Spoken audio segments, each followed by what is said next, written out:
말씀은 사무엘상 31장 1절에서 13절까지의 말씀입니다. 구약 성경 460쪽쯤에 있습니다.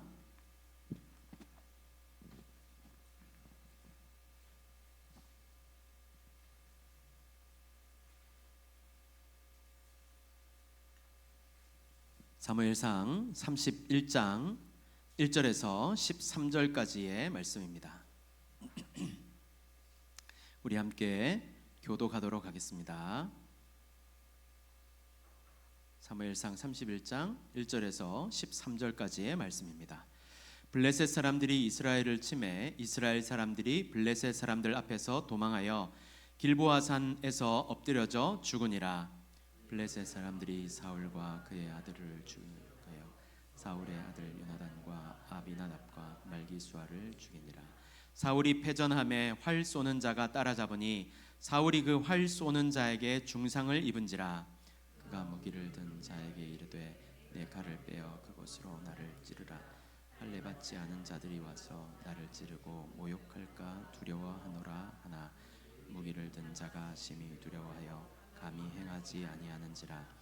이에 사울이 자기의 칼을 뽑아서 그 위에 엎드려지매 무기를 든 자가 사울이 죽음을 보고 자기도 자기 칼 위에 엎드려져 그와 함께 죽으니라. 사울과 그의 세 아들과 무기를 든 자와 그의 모든 사람이 다 그날에 함께 죽었더라. 골짜기 저쪽에 있는 이스라엘 사람과 요단 건너 쪽에 있는 자들이 이스라엘 사람들이 도망한 것과 사울과 그의 아들들이 죽었음을 보고 성읍들을 버리고 도망하매 블레셋 사람들이 이르러 거기에서 사니라. 그 이튿날 블레셋 사람들이 죽은 자를 벗기러 왔다가 사울과 그의 세 아들이 길보아 전에서 죽은 것을 보고 사울의 머리를 베고 그의 갑옷을 벗기고 자기들의 신당과 백성에게 알리기 위하여 그것을 블레셋 사람들의 땅 사방에 보내고 그의 갑옷은 아스라트 집에 두고 그의 시체는 벳산 성벽에 못 박으며 길르앗 야베스 주민들이 블레셋 사람들이 사울에게 행한 일을 듣고 모든 장사들이 일어나 밤새도록 달려가서 사울의 시체와 그의 아들들의 시체를 벳산 성벽에서 내려가시고 야베스에 돌아가서 거기서 불사르고. 같이 읽겠습니다. 그의 뼈를 가져다가 야베스 에셀 나무 아래 장사하고 7일 동안 금식하였더라. 아멘. 민혜경이라는 가수가 있습니다.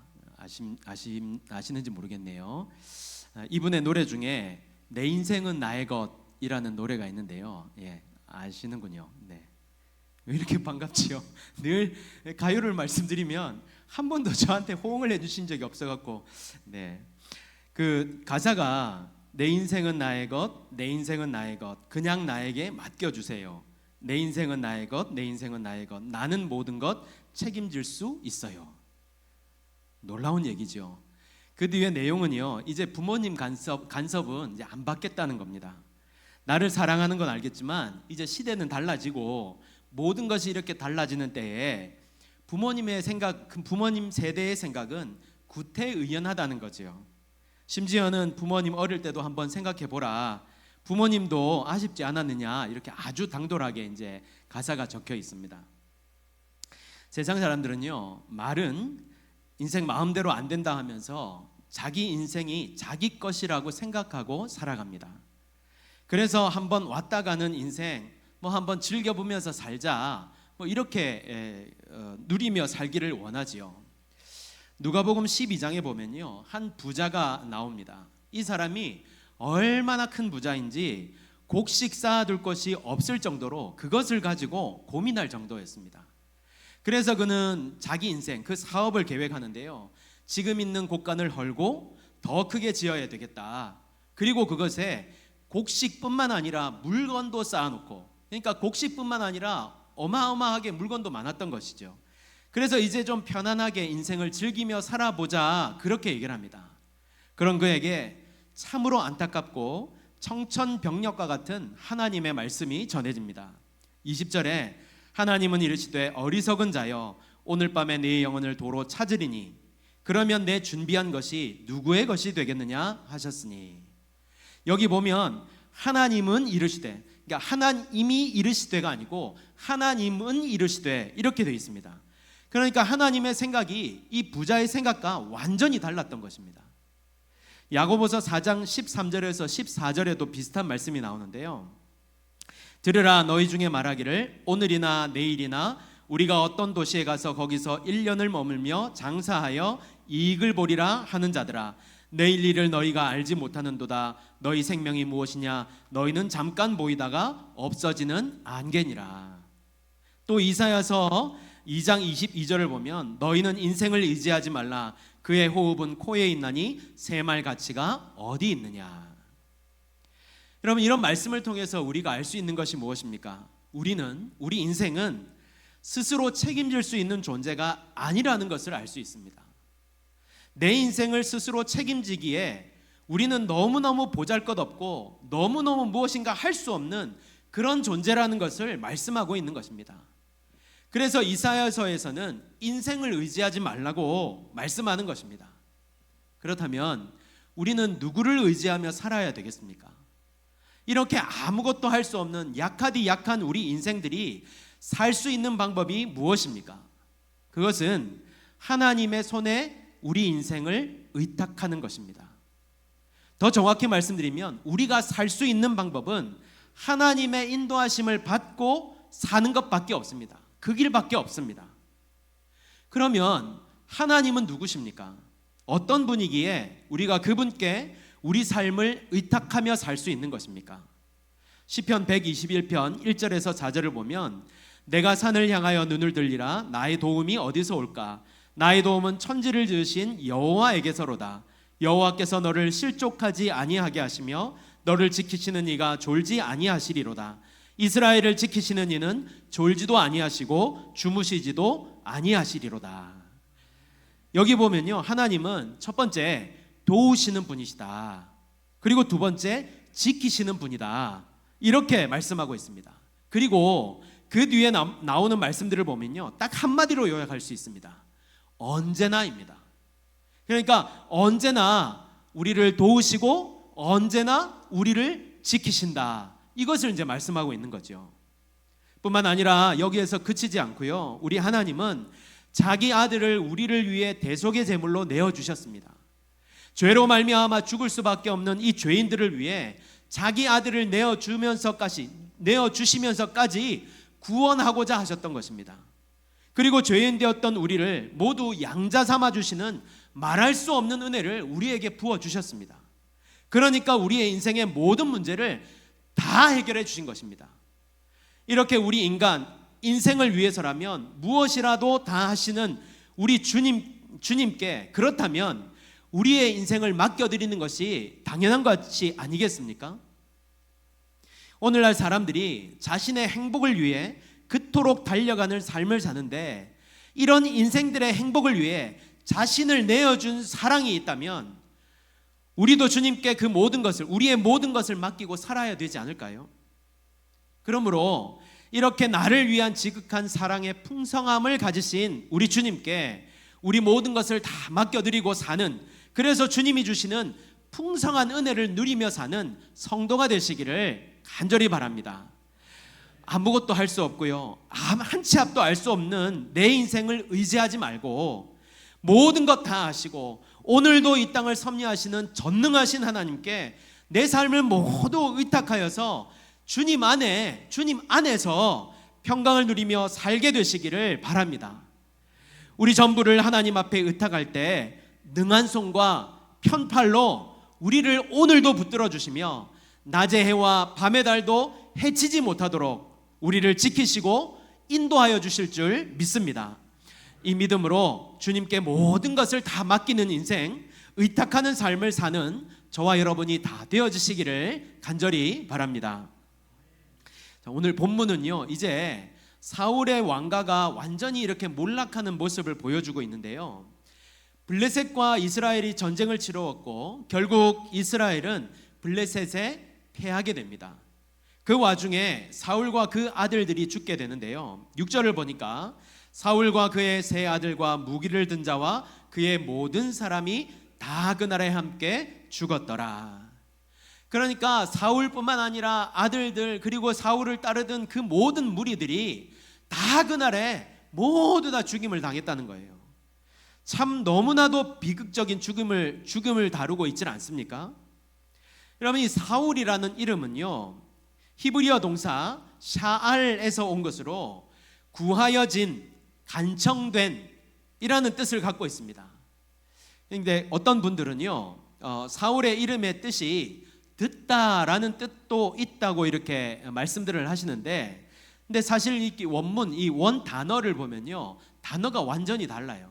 그래서 사실 듣다라는 의미의 뜻을 가지고 있다고 말씀드리기에는 좀 무리가 있습니다. 그래서 그런 면들은 오늘 다루지 않고요. 어쨌든 사울은 이렇게 자신의 아들들과 함께 죽음을 맞이하게 됐는데요. 특히 여기서 사울의 죽음을 한번 살펴보면 4절에 보니까 그가 무기를 든 자에게 이르되 내 칼을 빼어 그것으로 나를 찌르라. 할례 받지 않은 자들이 와서 나를 찌르고 모욕할까 두려워하노라 하나 무기를 든 자가 심히 두려워하여 감히 행하지 아니하는지라. 이에 사울이 자기의 칼을 뽑아서 그 위에 엎드러지매. 여러분, 이 사울의 모습에서 무엇을 알 수 있습니까? 사울의 이 모습은요, 끝까지 자신의 삶을 하나님께 맡기지 않고 스스로 좌지우지하려고 했다는 것을 보여주고 있는 것입니다. 다시 말해서 그는 하나님 앞에 자기 이름대로 의탁하지 않고 구하지 않고 마음대로 살았던 것입니다. 그런데 그 마음대로 산 그 삶의 여정이요, 끝까지 죽음의 그 순간까지 자기 마음대로 살았다는 것을 우리에게 보여주는 것입니다. 사울은 자신의 이름처럼 하나님께 구하는 삶을 살지 못하였습니다. 그가 만약 다윗처럼 하나님을 구하고 하나님 앞에 나아가는 사람이었다면 그의 삶은 아마 달라졌을 것입니다. 그러나 그는 언제나 자신의 삶에 있어서 자신이 주인이었습니다. 하나님보다는 사람에게 구하는 사람이었고 사람을 바라보는 사람이었습니다. 그래서 결국 그는 이렇게 비참한 최후를 맞이하게 되었고 끝까지 자신의 삶, 자신의 인생의 주인 행세를 하는 모습을 보여주고 있는 것입니다. 오늘 사무엘상 마지막 부분을, 이 본문을 함께 나누면서 살펴볼 것은요, 첫 번째로는 눈에 보이는 것, 욕심이 이끄는 대로 살면 반드시 실패하게 된다라는 사실을 알 수 있습니다. 여러분, 주식 하십니까? 저는 주식을 잘 모르지만요, 소위 말하는 그 대박을 꿈꾸며 주식을 하셨던 분들의 말을 들어보면 욕심 때문에 망한다는 말을 많이 들었습니다. 꽤 많이 들었던 것 같아요. 욕심에 이끌려서, 가만히 놔두면 괜찮은데 욕심에 이끌려서 괜히 딴 거 샀다가 쫄딱 망했다. 또 다른 사람 따라서 하다가 망했다. 뭐 이런 말을 많이 하시더라고요. 근데 이렇게 보니까 주식과 우리 신앙의 공통점이 있더라고요. 그것은 보이는 것을 따라 욕심을 부리면 반드시 망하게 된다는 것입니다. 사울 왕국이 어떻게 시작되었습니까? 백성들의 요구로 시작이 되었습니다. 그 요구가 무엇이었죠? 우리도 왕이 있어야 되겠다는 것입니다. 그 왕이 우리를 이끌어 주었으면 좋겠다는 것이죠. 그런데 이스라엘에 왕이 없었습니까? 왕이 있었습니다. 바로 하나님이시잖아요. 그럼에도 그들은 보이지 않는 하나님을 거절하고 그 보이지 않는 하나님의 손길, 그 섭리를 거절하고 눈에 보이는 왕을 요구했던 것입니다. 이게 무슨 말입니까? 그들은 눈에 보이지 않는 것보다 눈에 보이는 것을 더 의지했다는 것입니다. 다른 나라 보니까 왕이 있는 거예요. 왕이 있는 걸 보니까 왕이 뭐 이렇게 저렇게 막 지혜롭게 잘 하는 것 보니까 우리도 저렇게 좀 인도받으면 안 되나? 이런 생각이 들었다는 것이죠. 그래서 그들은 눈에 보이는 왕을 구하였습니다. 그리고 그렇게 왕을 구한 결과가 무엇입니까? 다시 말해 인간의 이기와 욕심이 빚어낸 왕은 결국 실패할 수밖에 없다는 사실을 우리에게 보여주는 것입니다. 야고보서 1장 15절에 욕심이 잉태한 즉 죄를 낳고 죄가 장성한 즉 사망을 낳는다, 이렇게 말씀하잖아요. 이 말씀이 딱 맞는 거예요. 여러분, 우리는 하나님 따라 사는 사람, 하나님의 뜻과 방법대로 사는 사람들이지 우리 안에 있는 본성대로 사는 사람들이 아닙니다. 그리스도인들은 그래야 돼요. 그리스도인들은, 예수를 믿고 따른다는 사람들은 이제 우리가 십자가 앞에서 이미 죽고, 십자가에서 이미 우리는 죽고 그리스도 예수로 사는 사람들이에요.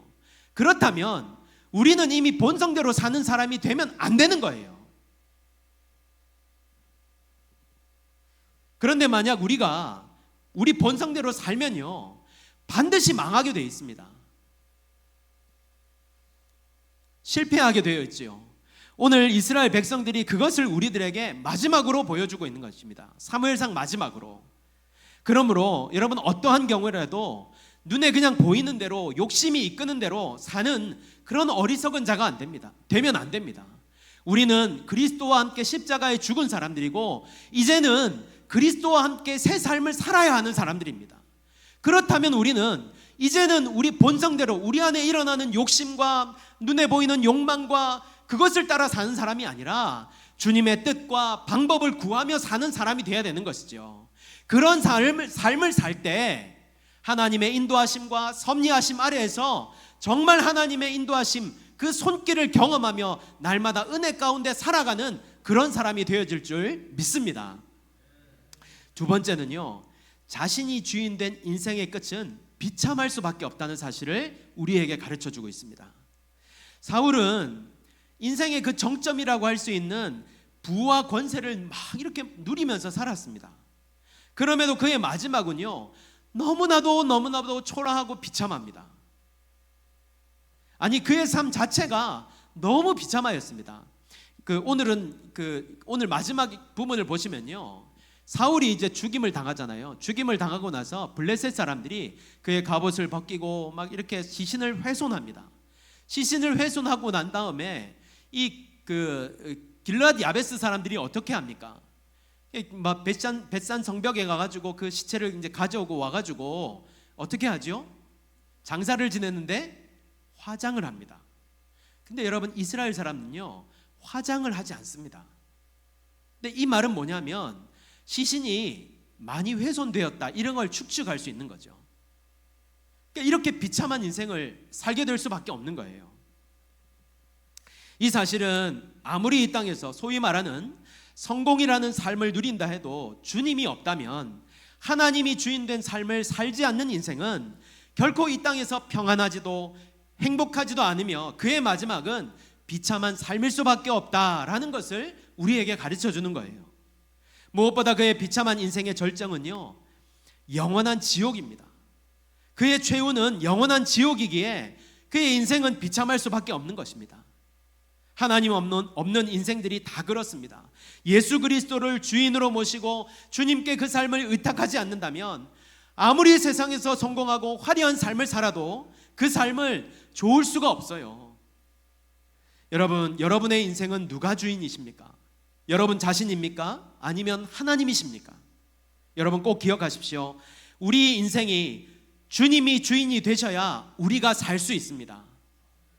그분이 나를 인도하셔야 내가 진정으로 평안한 길을 갈 수 있을 뿐만 아니라 정말로 성공적인 삶, 성공한 삶을 살 수 있는 것입니다.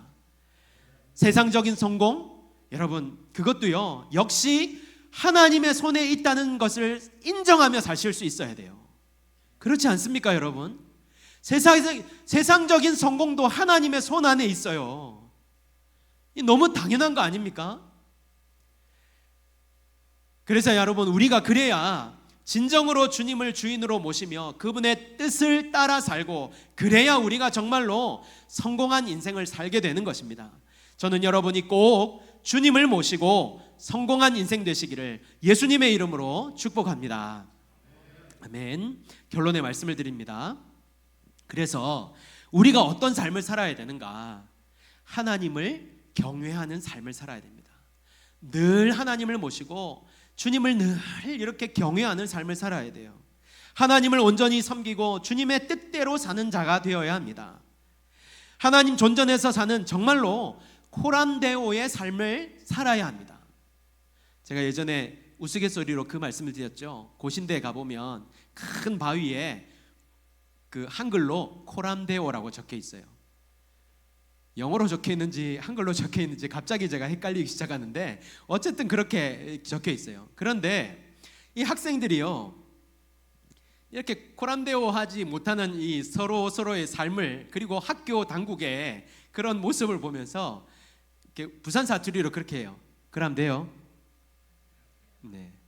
그럼 돼요? 막 이렇게 우스갯소리로 자꾸 이렇게 서로 이렇게 하는, 뭐만 잘못하면 그럼 돼요? 그러니까 코람데오로 그렇게 얘기를 하는데요.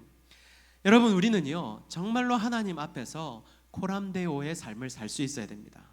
요셉과 같이 말입니다. 다윗과 같이 말입니다.